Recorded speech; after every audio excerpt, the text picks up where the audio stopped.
ನಾಯಿಯಿಂದ ಮನುಷ್ಯನ ಬದುಕನ್ನು ಬದಲಾಯಿಸ್ಕೊಳ್ಳೋ ಸ್ಥಿತಿ ಬರಬೇಕಾ? ಧರ್ಮನ ಸ್ಥಿತಿ ಯಾರಿಗೂ ಬರಬಾರ್ದು. ನಾವೆಲ್ಲ ಚಾರ್ಲಿ ಸಿನಿಮಾನ ನೋಡಿಬಿಟ್ಟು ಖುಷಿ ಪಟ್ವಿ, ಕಲ್ತ್ಕೊಂಡ್ವಿ ಅಂದ್ಕೊಂಡ್ವಿ. ಎಷ್ಟೊಂದು ಚೆನ್ನಾಗಿದೆಯಲ್ಲ, ಒಂದು ನಾಯಿ ಒಬ್ಬನ ಬದುಕನ್ನು ಬದಲಾಯಿಸ್ತಲ್ವಾ. ಒಂದು ನಾಯಿಯಿಂದ ಒಬ್ಬ ಮನುಷ್ಯ ತನ್ನ ಬದುಕನ್ನು ಬದಲಾಯಿಸ್ಕೋಬೇಕಾ?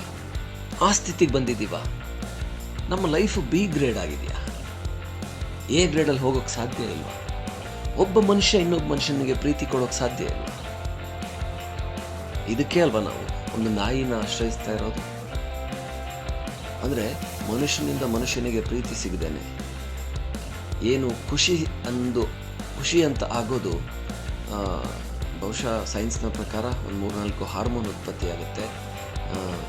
ಎಂಡಾರ್ಫಿನ್, ಸೆರೋಟನಿನ್, ಈ ಥರದ ಹಾರ್ಮೋನ್ಗಳು ಉತ್ಪತ್ತಿಯಾದ ಖುಷಿ ಆಗುತ್ತೆ. ಆ ಖುಷಿಯಲ್ಲಿ ನಾಯಿ ಅಥವಾ ಪ್ರೀತಿ ಸಿಗುತ್ತಲ್ಲ, ಅದು ಏನು ನಿರಪೇಕ್ಷವಾಗಿ, ಅಂದರೆ ನಿಸ್ವಾರ್ಥದ ಪ್ರೀತಿ ಸಿಗುತ್ತಲ್ಲ, ಆಗ ನಮಗೆ ತುಂಬ ಖುಷಿ ಆಗುತ್ತೆ. ಅದು ಸಿಗೋದು ನಾಯಿಯಿಂದ, ಬೆಕ್ಕಿನಿಂದ, ನಾವು ಸಾಕಿದ ಮುದ್ದಿನ ಪ್ರಾಣಿಗಳಿಂದ ಆಗ್ಬಿಟ್ಟಿದೆ.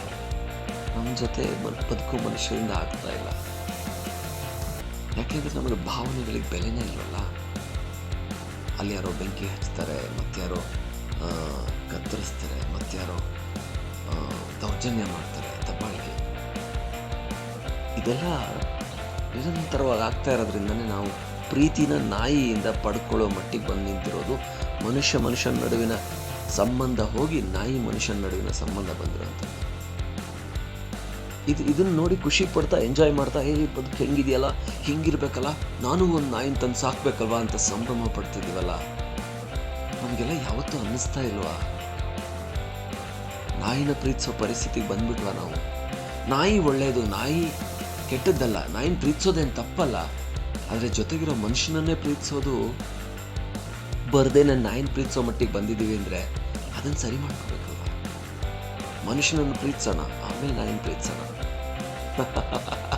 ಕೇಳ್ಕೊಳಕ್ಕೆ ಚೆನ್ನಾಗಿದೆ ಇದೆಲ್ಲ. ಎಲ್ಲಾಗುತ್ತೆ ಸ್ವಾಮಿ, ದುಡ್ಡಿನಿಂದ ಬಿದ್ದಿರೋ ಮನುಷ್ಯ ಇನ್ನೊಬ್ಬ ಮನುಷ್ಯನನ್ನು ದುಡ್ಡಿನಿಂದನೇ ನೋಡ್ತಾನೆ, ಪ್ರೀತಿಯಿಂದ ನೋಡಲ್ಲ ಅಂತ ನೀವು ಹೇಳ್ಬೋದು, ಅದು ನಾನು ಹೇಳ್ಬೋದು. ಬಟ್ ಕಲಿ ಭಾರತ ಇದನ್ನು ಬದಲಾಯಿಸುತ್ತೆ ಸರ್. ಕಲಿ ಭಾರತದಿಂದ ಮಾತ್ರ ಇದು ಸಾಧ್ಯ ಇದೆ. ಬನ್ನಿ ಕಲಿ ಭಾರತ ಮಾಡೋಣ. ಚಾರ್ಲಿ ಸಿನಿಮಾ ಚೆನ್ನಾಗಿದೆ, ನನಗೂ ತುಂಬ ಇಷ್ಟ ಆಯಿತು. ಬಟ್ ಒಬ್ಬ ಧರ್ಮಂತರ ಬದುಕೋದು ಬೇಡ ಸರ್. ಚಾರ್ಲಿ ಎಲ್ಲೆಲ್ಲ ಇರಲಿ, ಎಲ್ಲ ಕಡೆಗಳಲ್ಲೂ ಇರಲಿ, ಆದರೆ ಒಬ್ಬ ಧರ್ಮ ಇರೋದು ಬೇಡ. Okay, thank you.